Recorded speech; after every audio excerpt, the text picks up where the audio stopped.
지금까지 자기계발 책을 정말 많이 읽어왔는데도 오죽하면 내가 지금까지 읽어왔던 책들이 쓸모가 없나? 이런 생각이 들 정도의 효과를 봤습니다. 그렇지만 이 말이 너무 꼰대 같아서 사실 주변엔 진짜 말 안 하고 정말 소중한 사람한테만 말을 했었거든요. 그래서 그때 이제 이뤄놓은 것들이 엄청 많아. 다시 이제 돌이켜 생각을 해보니 그때 내가 했던 것들이 아마 하지 않았을까? 그때 정말 내면이 다 단단해질 수 있는 이런 과정들이 있었어요.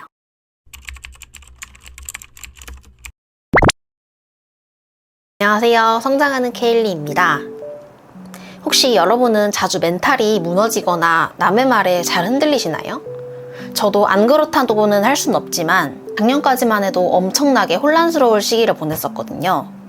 혼란스러움을 좀 극복하고 그때보다 단단한 멘탈을 가지게 되기까지 실질적으로 도움되었던 3가지를 소개하려고 합니다.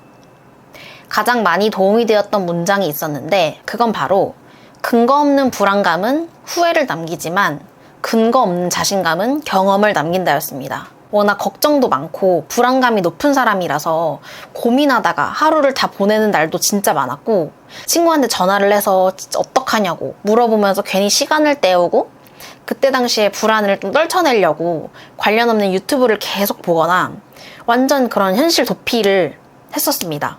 괜히 두렵잖아요. 새로운 거를 시도하려고 하면은 뭔가 잘 안 될 것 같고 실패할 것만 같고 남들이 뭐라고 할지 되게 두렵고 그렇잖아요.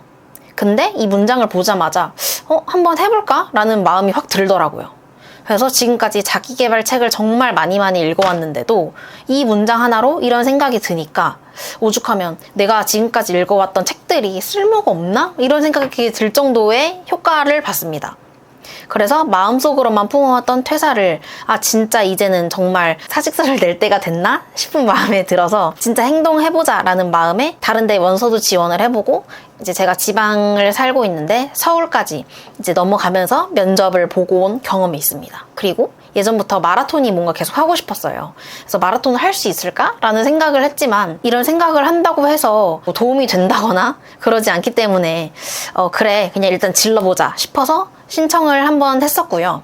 그래서 처음에 했던 마라톤이 작년 11월이고 그 다음 마라톤이 3월에 했었는데 4개월 만에 6분 반이라는 기록을 단축을 할 수가 있었어요. 근데 무엇보다 기분이 제일 좋았던 게 세상에 많고 많은 명언들 있잖아요. 그 명언들이 좋은 거 누구나 다 알죠. 근데 그것을 제가 정말 직접 실천해서 제가 현실로 이뤄놓으니까 내면이 단단해지는 게 확 느껴지더라고요. 그래서 이 문장이 저에게는 가장 도움이 되었던 문장이었어요. 그리고 2번째는 주어진 것에 최선을 다하라 였습니다. 이건 진짜 너무 뻔하고 솔직히 처음에는 진짜 이해가 안 되는 말이었거든요. 근데 제가 진짜 뼈저리게 느꼈어요. 그렇지만 이 말이 너무 꼰대 같아서 사실 주변엔 진짜 말 안 하고 정말 소중한 사람한테만 말을 했었거든요. 근데 이게 정말 어떻게 찐이라고 느꼈냐면은 제가 지금 현재 다니는 회사에 입사를 했을 당시였어요. 그때는 제가 사업을 한창 진행을 하고 있었고 근데 이제 좀 불안하기도 하고 사업 자금이 좀 필요해서 이제 입사를 하게 되었는데요. 그때 당시만 해도 혼자 막 화가 나여 있는 상태였어요. 어떻게 화가 났었냐면은 여기는 내가 있을 곳이 아니야. 뭐 이렇게 생각을 했고 또 한편으로는 나는 이런 일을 할 사람이 아니고 나는 이렇게 작은 데서 활동할 사람이 아니야. 나는 좀 더 큰 곳, 큰 물에서 놀 사람인데 이건 진짜 여긴 내가 있을 곳이 아닌데 너무 창피하다. 오죽하면 치욕스럽다. 이렇게까지 생각을 했었어요. 근데 그런 와중에 제가 어떤 책에서 이 문구를 보게 돼요. 작은 일도 못하는 사람이 어떻게 큰 일을 할 수가 있겠느냐. 일단 너가 맡은 일에 최선을 다하라 라고 말을 하더라고요. 그래서 그땐 진짜 제가 망치로 머리 한 대를 세게 맞은 기분이었어요. 그래 그러면 이제 일단은 내 현실은 지금 이러하니 내가 맡은 일에 최선을 다해봐야겠다. 그런 다음 이 일을 어떻게 나한테 좋은 방향으로 활용을 할 수 있을까? 이렇게 돌려서 한번 생각을 해보자 라고까지 가게 된 거예요. 그랬더니 내가 해보지 않은 일이 주어지면 그때부터는 정말 기분이 좋아서 이 일 나중에 내가 경험 삼아 써먹을 수 있게 좀 더 열심히 해봐야겠다라는 생각까지 가게 되더라고요.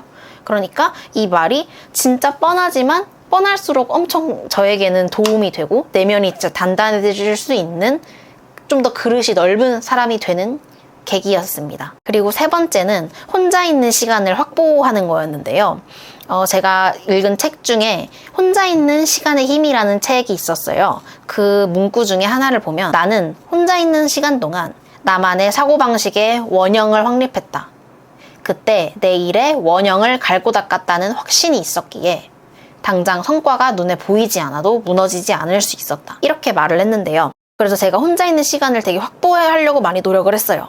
근데 그 혼자 있는 시간이 처음엔 되게 외롭고 소외를 받고 뒤처지는 느낌까지 들 정도였어요. 그렇지만 이제는 오히려 혼자 있는 시간을 일부러 확보를 하려고 하고 앞서 말한 것처럼 자신감을 가지고 더 많은 일을 그 시간에 해보려고 했어요. 다시 생각을 해보니까 남에게 내가 하는 것을 다 얘기하고 공유하다 보면은 외부의 소음 때문에 안 그래도 흔들리던 멘탈이 더 흔들리게 될 거고 귀가 얇아져서 내가 하려는 일이 진행에도 차질이 생길 것 같은 거예요. 그래서 그때부터는 더욱더 치열하게 혼자서 있는 시간을 마련을 했고 그때 더 열심히 나한테 집중하려고 책도 읽고 글도 쓰고 운동도 더 하려고 했던 것 같아요. 그래서 그때 이제 이뤄놓은 것들이 엄청 많아 다시 이제 돌이켜 생각을 해보니 그때 내가 했던 것들이 아마 혼자 있는 시간을 더 마련했어서 가능하지 않았을까? 그때 정말 내면이 다 단단해질 수 있는 이런 과정들이 있었어요. 제가 지금까지 얘기한 세 가지를 말씀을 드리면 첫 번째는 근거 없는 자신감을 가진다. 두 번째는 주어진 것에 최선을 다한다. 그리고 세 번째는 혼자 있는 시간을 확보한다입니다. 사회에 나와서 저희는 다양한 사람들을 만나잖아요. 근데 제가 제일 부러워했던 사람들의 특징들을 좀 꼽아서 보면 되게 뭔가 당당하다. 저 사람은 어떻게 저런 애티튜드가 나올 수 있지? 나도 저렇게 되고 싶다 라고 생각을 했어요. 근데 다시 한번 더 그 사람들을 깊게 생각을 해보니 그 사람들은 보니까 내면이 되게 단단하더라고요. 그래서 이렇게 이제 생각을 했어요. 그래, 부러워만 하지 말고 내가 그런 사람이 한번 돼보자 라는 생각을 하게 됩니다. 그래서 저희가 아까 말씀드린 세 가지를 좀 더 치열하게 남들보다 더 열심히 하려고 했던 것 같아요. 그래서 이제는 남을 부러워하는 삶이 아닌 내가 주체적으로 삶을 살 수 있도록 더 나에게 신경을 쓰고 노력하고 사랑해주자라는 생각을 했습니다. 오늘도 영상 봐주셔서 감사합니다. 케일리였습니다.